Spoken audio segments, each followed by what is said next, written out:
Assalamualaikum warahmatullahi wabarakatuh. Selamat pagi anak-anak. Kita berjumpa lagi dalam pelajaran tema. Untuk hari ini kita belajar tentang tema 1, selamatkan makhluk hidup. Anak-anak, sebelum memulai pelajaran terlebih dahulu, mari kita berdoa. Berdoa dimulai. Berdoa selesai. Anak-anak, kita lanjutkan pembelajarannya. Perhatikan berbagai tumbuhan di sekitarmu. Apa manfaat tumbuhan bagi kehidupan? Yuk kita cari tahu. Amatilah gambar berikut ini. Nah, apa yang kita lihat dari gambar tersebut? Kita akan melihat tentang manusia, hewan, dan tumbuhan. Nah, apa saja yang akan kita pelajari hari ini? Mari kita simak video selanjutnya. Ternyata tumbuhan dimanfaatkan oleh manusia dan hewan sebagai bahan makanan. Jadi, tumbuhan merupakan sumber kehidupan bagi semua makhluk hidup. Hewan dan manusia memperoleh manfaat dari tumbuhan. Manfaat tumbuhan bagi manusia antara lain sumber energi bagi manusia, sumber vitamin untuk menjaga kesehatan tubuh, sumber oksigen untuk bernafas, pengikat air tanah, peneduh dan memperindah kehidupan di bumi. Sedangkan manfaat tumbuhan bagi hewan yaitu sebagai sumber energi bagi hewan. Tumbuhan merupakan sumber bagi kehidupan manusia dan hewan. Tumbuhan adalah produsen penghasil cadangan makanan dan sumber oksigen untuk bernafas dan melindungi bumi dari sengatan sinar matahari. Beberapa hal yang akan terjadi jika tidak ada tumbuhan adalah manusia dan hewan tidak memiliki sumber makanan dan bumi akan gersang sehingga kehidupan akan berakhir. Setelah mengetahui manfaat tumbuhan bagi kehidupan, Edo ingin belajar lebih jauh mengenai perkembangbiakan tumbuhan. Cermati kisah Edo berikut ini. Liburan sekolah telah tiba. Edo mengunjungi pamannya di desa. Dia seorang petani jagung. Edo datang ke rumah pamannya tidak untuk berlibur saja. Edo juga ingin belajar. Ibu guru memberikan tugas selama liburan. Ibu guru ingin anak-anak memberikan laporan tentang satu hal yang menarik dan bermanfaat yang dilihat selama liburan. Edo ingin mengetahui tentang tanaman jagung, terutama tentang perkembangbiakannya. Berikut adalah laporan pengamatan Edo. Bagaimana jagung berkembang biak? Jagung merupakan salah satu tanaman yang dijadikan bahan makanan pokok di berbagai negara, salah satunya di Indonesia. Di Indonesia, penduduk Pulau Madura menjadikan jagung sebagai makanan pokoknya. Jagung merupakan salah satu tanaman penghasil karbohidrat yang sangat diperlukan oleh tubuh. Bunga jagung memiliki helai-helai rambut halus pada bagian ujungnya. Pada helai rambut tersebut terdapat tepung sari. Tepung sari akan terbang terbawa angin ketika angin bertiup.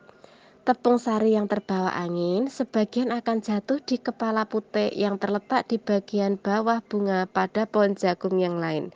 Ketika itulah terjadi pembuahan. Setelah terjadi pembuahan, bunga jagung tersebut terus berkembang hingga menjadi buah jagung. Perkembangan itulah yang dapat diamati dari waktu ke waktu. Buah jagung akan siap dipanen ketika rambut jagung sudah berwarna kecoklatan dan bagian tongkolnya sudah mengering. Apabila buah jagung tersebut dikupas, akan memperlihatkan biji jagung yang kekuningan. Bagian yang dimakan oleh manusia adalah biji jagung. Supaya jagung selalu tersedia sebagai bahan makanan manusia, maka petani jagung harus menanam kembali sebagian biji jagung dari hasil panen. Biji jagung yang tua dapat ditanam kembali. Dari sinilah akan dimulai lagi perkembangbiakan jagung. Tulislah ide pokok dan informasi penting dari teks berjudul Bagaimana Jagung Berkembang Biak dengan mengisi diagram berikut. Nah, dari cerita di atas, kita akan belajar tentang ide pokok di setiap paragraf. Paragraf pertama, ide pokoknya adalah jagung adalah salah satu makanan pokok di Indonesia. Kemudian, paragraf kedua, ide pokok tentang perkembangbiakan jagung dengan biji. Ide pokok di paragraf ketiga adalah bunga jagung. Dan ide pokok di paragraf keempat adalah perkembangan bunga jagung sampai menjadi jagung. Kemudian di paragraf kelima, ide pokoknya adalah pemanfaatan jagung untuk manusia dan petani. Tahukah kamu bagaimana proses perkembangbiakan generatif? Nah, ini adalah gambar bunga, di mana di dalamnya terdapat mahkota, kepala sari, kepala putek, tangkai putek, benang sari, kelopak, bakal biji, dasar bunga, dan tangkai bunga. Nah, kita akan mencari bagaimana proses perkembangbiakan generatif. Perkembangbiakan generatif atau secara kawin terjadi melalui proses penyerbukan dan pembuahan. Perkembangbiakan generatif pada tumbuhan diawali dengan penyerbukan, yaitu melekatnya atau jatuhnya serbuk sari ke kepala putek. Setelah terjadi penyerbukan, pada serbuk sari tumbuhan buluh serbuk sari yang menuju ke ruang bakal biji. Kemudian serbuk sari akan masuk ke ruang bakal biji melalui buluh serbuk sari. Di dalam ruang bakal biji terjadi pembuahan, yaitu peleburan serbuk sari atau sel kelamin jantan atau spermatozoid dengan kepala putik sel kelamin betina atau sel telur. Hasil dari pembuahan adalah zigot. Zigot berkembang menjadi lembaga, lembaga berkembang menjadi bakal biji, bakal biji berkembang menjadi biji dan bakal buah. Kemudian bakal buah berkembang menjadi daging buah. Lembaga yang berada di dalam biji merupakan calon tumbuhan baru. Tumbuhan yang berkembang biak secara generatif antara lain padi, mangga, durian, dan jambu. Bunga yang indah bukan hanya tumbuh di Indonesia. Negara-negara lain seperti negara tetangga pun memiliki bunga yang cantik. Karena kondisi geografis yang hampir sama, bunga yang tumbuh tidak jauh berbeda jenisnya. Perhatikan jenis-jenis bunga yang tumbuh di negara-negara tetangga. Bunga kembang sepatu tumbuh di Indonesia dan Malaysia. Bunga ini dapat digunakan sebagai pewarna. Di Malaysia, bunga kembang sepatu dinamakan bunga raya dan merupakan bunga nasional. Perhatikan bunga kamboja pada gambar di samping. Bunga ini sering digunakan dalam perlengkapan tari di Bali. Dorcampa atau bunga kamboja dapat ditemukan di Indonesia dan Laos. Di negara tersebut, bunga ini digunakan untuk dekorasi upacara keagamaan dan penyambutan tamu. Malaysia, Laos, dan Indonesia hidup berdampingan. Meskipun berbeda negara, namun ketiganya memiliki persamaan dalam kehidupan sosial dan budaya. Masih banyak negara lainnya yang memiliki kesamaan.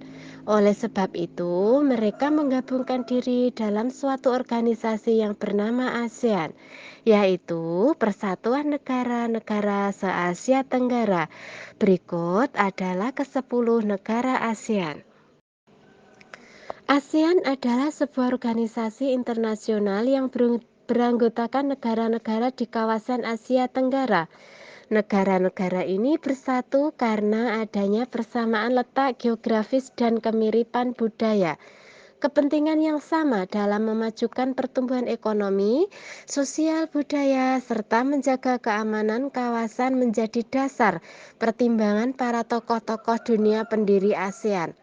Pada tahun 1967, ASEAN berdiri atas dasar Deklarasi Bangkok.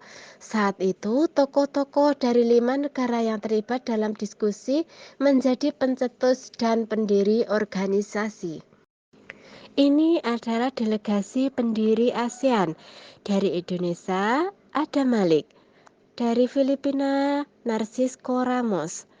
Dari Malaysia, Tun Abdul Razak. Dari Singapura, Esra Jatman. Sedangkan dari Thailand, Thanat Koman. ASEAN harus dapat memberikan manfaat bagi semua anggotanya. Untuk itu, berbagai kerjasama dikembangkan untuk memajukan kesejahteraan semua anggotanya. Kerjasama di bidang ekonomi, sosial, budaya, serta politik dikembangkan demi kemajuan semua anggota. Manfaat yang dirasakan oleh seanggota-anggota ASEAN membuat semakin banyak negara yang kemudian bergabung dengan organisasi ini. Saat ini ada 10 negara yang menjadi anggota ASEAN. Berdasarkan urutan waktu bergabungnya, negara anggota ASEAN tersebut adalah 1. 5 negara pendiri yaitu Indonesia, Malaysia, Thailand, Singapura, Filipina yang bergabung pada tanggal 8 Agustus 1967. Kedua, Brunei Darussalam bergabung pada tanggal 7 Januari 1984. Tiga, Vietnam bergabung pada tanggal 28 Juli 1995. Laos dan Myanmar bergabung pada tanggal 23 Juli 1997. Sedangkan Kamboja bergabung pada tanggal 30 April 1999. Sekarang kita simak kondisi geografis Asia Tenggara. Letak geografis Asia Tenggara berada di antara 3 perairan, yaitu Samudra Hindia dan Teluk Benggala di bagian barat, Laut Cina Selatan di utara, dan Samudra Pasifik di timur. Wilayah Asia Tenggara dibagi menjadi 2 dataran, yaitu 1. Dataran berbentuk semenanjung. Wilayah yang berbentuk semenanjung adalah Myanmar, Thailand, Laos, Kamboja, Vietnam, dan wilayah Malaysia bagian barat. Kedua, daratan berbentuk gugusan kepulauan. Wilayah yang berbentuk gugusan kepulauan adalah Filipina, Indonesia, wilayah Malaysia bagian timur, Singapura, dan Brunei Darussalam. Demikian pelajaran kita pagi hari ini anak-anak tentang tema 1, subtema 1, pembelajaran 1. Semoga bermanfaat. Kalian juga bisa mempelajari ASEAN dari media lain. Wassalamualaikum warahmatullahi wabarakatuh.